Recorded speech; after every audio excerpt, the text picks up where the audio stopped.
Bonjour à toutes et à tous, on ouvre cette revue de presse avec la joie immense des joueurs du FC Nantes. Les Canaries ont remporté la prestigieuse Coupe de France contre Nice en finale. Le jaune de gloire titre l'équipe.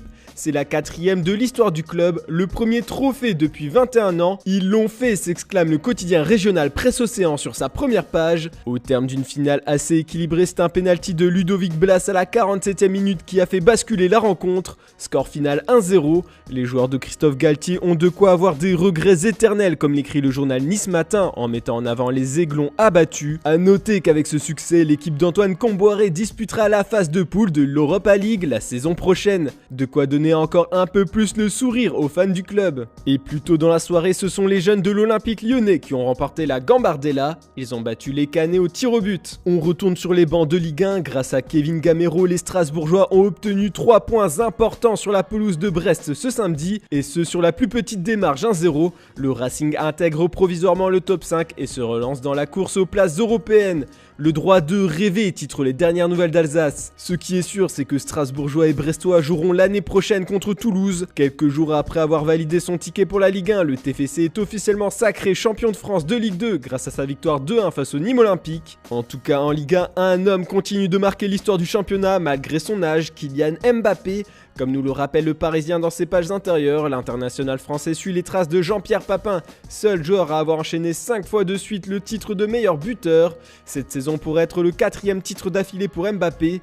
On apprend aussi par le média El País que l'entourage du Parisien aurait été refroidi par l'offre proposée par le Real Madrid, ce qui coince le droit à l'image. Le joueur français souhaiterait toucher plus que seulement 50% des bénéfices liés à ses droits d'image, comme proposé par la Casablanca. Ce point sera le principal sujet de conversation lors de la prochaine réunion entre les deux parties. Direction l'Espagne et plus précisément la Catalogne. À l'occasion de la 35e journée de Liga, le Real Betis recevait le FC Barcelone hier soir. Après un match équilibré, les deux équipes pensaient se séparer dos à dos après des réalisations d'Ansu Fati et de Marc Bartra, mais Jordi Alba en a décidé autrement. Il a offert la victoire aux siens dans les derniers instants, score final 2-1. Les Blaugrana verront donc bel et bien la Ligue des Champions la saison prochaine. Leur place est assurée, une nouvelle qui ravit les médias de la région. Des champions peut-on lire sur la une de Sport, une volée en Ligue des Champions pour Mundo Deportivo qui met en lumière le bijou d'Alba.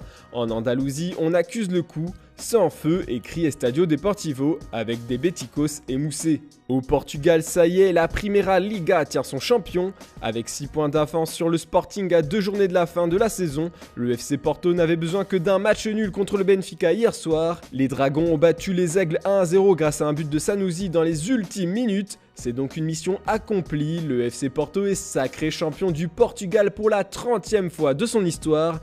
C'est toute la presse portugaise qui applaudit le champion. Champion peut-on lire sur les unes de Record, Abola, Correio da Manhã, Diario de Noticias, mais encore au Jogo. Il faut avouer que les hommes de Sergio Conceição ont réalisé une saison excellente en championnat. Ils n'ont perdu qu'une seule fois, ont inscrit 84 buts et n'en ont encaissé que 22. On file en Angleterre, coup dur pour les Reds, ils ont été tenus en échec à domicile par Tottenham. Alors certes, Liverpool n'a pas perdu, mais ce match nul à un but partout n'arrange pas la clique de Jürgen Klopp dans la course au titre. Le Daily Mirror salue tout de même le très bon match du roi Luis Diaz. Ils sont leaders provisoires de Premier League à égalité de points avec Manchester City qui affronte Newcastle en fin d'après-midi.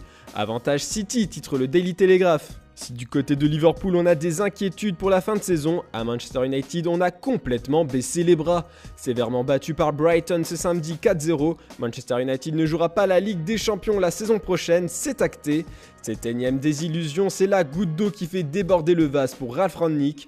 Le coach intérimaire a eu des mots très forts après la défaite. À certains moments aujourd'hui, on avait l'impression qu'on était en vacances, a-t-il déclaré.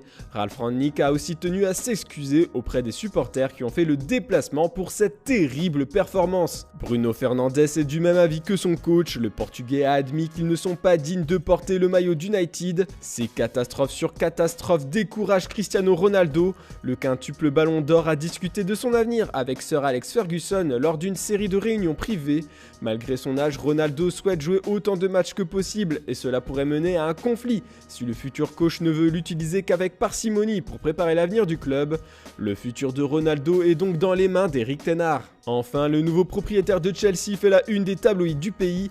Comme expliqué dans la revue de presse d'hier, un consortium mené par l'américain Todd Boehly a signé un accord pour le rachat du club londonien contre 4,68 milliards d'euros. La vente devrait être finalisée fin mai sous réserve du feu vert du gouvernement britannique. L'homme d'affaires était présent dans les travées de Stamford Bridge hier pour voir Chelsea se faire accrocher par les Wolves 2-2. C'est la naissance d'un nouvel empire, annonce le Daily Express. Boehly veut rencontrer en priorité Thomas Tuchel pour préparer le futur du club. Applaudi mais aussi sifflé par le stade londonien, on peut dire que les Blues ont déjà fait part de leurs envies. Sors l'argent, Todd, ont crié à plusieurs reprises des supporters pendant la rencontre. Le mercato risque rapidement de devenir intéressant du côté de Chelsea. Voilà, c'est tout pour ce dimanche. Ne manquez pas à 16h une vidéo retraçant le parcours particulier d'Adama Traoré au FC Barcelone. On se retrouve également demain pour une nouvelle revue de presse. Je vous souhaite une très bonne journée à toutes et à tous.